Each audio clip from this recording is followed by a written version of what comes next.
Alors, pouvez-vous nous rappeler quelle est la période pendant laquelle vous avez œuvré pour l'UEL? Oh, j'ai commencé à œuvrer pour l'UEL dès 2004, lorsque, à l'époque encore, j'étais donc à l'association bancaire et en tant que CEO de la BBL, j'étais au conseil d'administration de l'UEL. Et puis je suis resté associé à l'UEL dans des fonctions différentes jusque même au-delà de ma retraite, c'est-à-dire pratiquement jusqu'à 2025 presque, puisque étant au Conseil économique et social, je suis encore resté attaché. Et entre-temps, j'ai eu toutes les fonctions qu'on peut imaginer à l'intérieur de l'association. Pendant ma période où j'étais administrateur délégué, je m'occupais évidemment de tout, de certaines choses plus en détail, notamment j'étais beaucoup en charge des dossiers relatifs au droit du travail. Il y a mon complice à cette époque, Nicolas Henck, qui s'occupait essentiellement de la sécurité sociale, mais je m'occupais de tout. Et les dossiers restaient ceux qui sont encore aujourd'hui. La flexibilité du temps du travail, l'organisation du temps du travail, le financement de la sécurité sociale, les pensions aussi étaient déjà un sujet à l'époque. Lorsque j'étais au Conseil économique et social, à la présidence, je m'occupais beaucoup de la question du télétravail. Mais voilà, les sujets restent des sujets qui sont éternels. Ce sont les sujets de l'UEL, ils reviennent souvent. Oui, alors comme j'étais à la tête de l'organisation, évidemment, mes interlocuteurs étaient aussi à la tête des interlocuteurs de l'UEL, si je puis dire, à savoir donc dans les ministères, les hauts fonctionnaires, les ministres, et puis les secrétaires généraux et présidents des syndicats étaient évidemment mes interlocuteurs principaux. Et puis il faut quand même dire que une organisation professionnelle, ça a deux fronts. C'est d'abord l'objet de l'organisation vers l'extérieur, mais puis vers l'intérieur, c'est aussi les membres. Et donc mes interlocuteurs de tous les jours étaient les représentants du patronat luxembourgeois dans leur entièreté. Merci. Pouvez-vous nous citer l'un ou l'autre fun fact de votre expérience à l'UEL? Oh, il n'y a rien que je voudrais citer à cet égard de particulier, mais je ne veux pas quand même dire que ce fut triste, notamment lorsque j'étais administrateur délégué, j'étais très proche de l'équipe de moi, et c'était une période en tout et pour tout très plaisante de ma vie professionnelle. On a beaucoup ri des autres, parce qu'évidemment, en tant qu'UEL, on a beaucoup d'interlocuteurs, et puis il y en a qui sont drôles, mais de là à les exposer ici, je pense que ça ne se sied pas.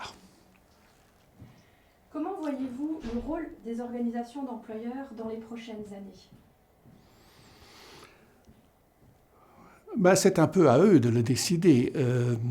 Je crois que s'ils veulent évoluer, ils doivent se rapprocher, puisqu'il y a une évidence, c'est que plus le patronat est uni, plus il peut être une force de frappe. Et plus il est divisé, moins il est compréhensible vers l'extérieur.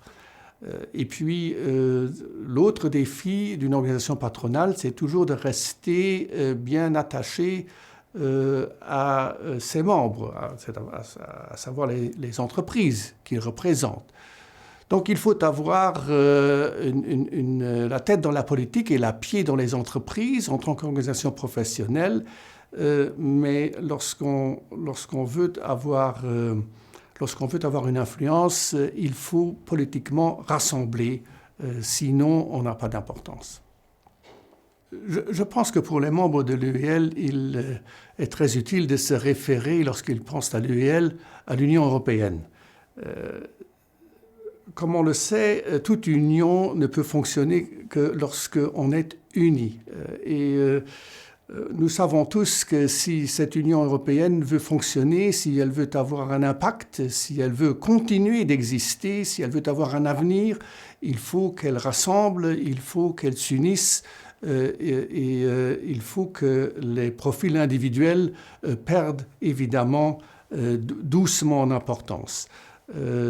c'est cela qui est important et c'est cela qui est important aussi pour une union des entreprises, évidemment. Plus chacun roule pour soi, moins nous aurons d'impact vis-à-vis du monde extérieur. Il faut toujours se garder cela à l'esprit, même si les intérêts ne sont pas toujours tous alignés. C'est normal, puisqu'on défend les intérêts de ses membres, mais il faut quand même pouvoir trouver le dénominateur commun, c'est vital. Merci. Si on parle maintenant du dialogue social au Luxembourg, un sujet plutôt au cœur de l'actualité, est-ce que vous pouvez le qualifier, comment était-il hier, comment est-il aujourd'hui et comment devrait-il être demain? Alors, le dialogue social, il faut bien savoir que le dialogue social présente une face publique et une face interne non publique. La face publique du dialogue social luxembourgeois est une grande pièce de théâtre qui est jouée pour la politique et pour la presse surtout. C'est ce mythe du dialogue social luxembourgeois qui est toujours évoqué avec un peu d'emphase. Mais cette partie-là, évidemment, n'est pas la partie la plus intéressante pour les entreprises, puisque à ce jeu-là, dans cette pièce de théâtre-là, le patronat est toujours le vilain. Il doit perdre. C'est très important. Les syndicats ont le bon rôle et ils doivent sortir vainqueurs de l'entreprise, quitte à faire payer l'État pour cela, et la politique est toujours prête à cela. C'est comme ça que ça a toujours été. Et puis nous avons le dialogue social interne, celui dans l'entreprise, où les salariés et les dirigeants de l'entreprise tentent ensemble de trouver des solutions pour avancer, pour mieux faire. Ce dialogue social-là, il existe aussi partiellement dans l'organisation de la sécurité sociale à Luxembourg, qui est un peu moins publique. En matière de droit du travail, c'est très difficile au niveau national d'arriver à des résultats où les entreprises peuvent avancer. Ce sont là des constantes du dialogue social luxembourgeois. Alors évidemment, on peut rêver, on peut espérer que la partie constructive prenne un peu le pas sur la partie théâtrale. Mais je dois dire qu'actuellement, je n'ai pas l'impression qu'on avance beaucoup dans cette direction. Il est important en tout cas que le gouvernement prenne conscience de ce que les corps intermédiaires ont une importance. Alors évidemment, les gouvernements peuvent gérer le pays sans les corps intermédiaires. La politique a un mandat pour cela, c'est évident, c'est à la politique de décider finalement, c'est elle qui en porte une responsabilité politique, je le comprends, mais évidemment sans les corps intermédiaires, il est difficile pour la politique de dialoguer avec l'ensemble du pays, puisque les corps intermédiaires structurent les différentes voies dans un pays. Et c'est pour cela aussi que les syndicats sont nécessaires et les organisations patronales le sont aussi. Et le dialogue entre elles et avec elles l'est aussi, parce que justement, on permet ainsi de structurer le dialogue qui sinon se déplace à d'autres endroits, et notamment dans les médias sociaux où on voit que les individualismes règnent et qu'il n'y a plus aucune solution structurée qui puisse être trouvée.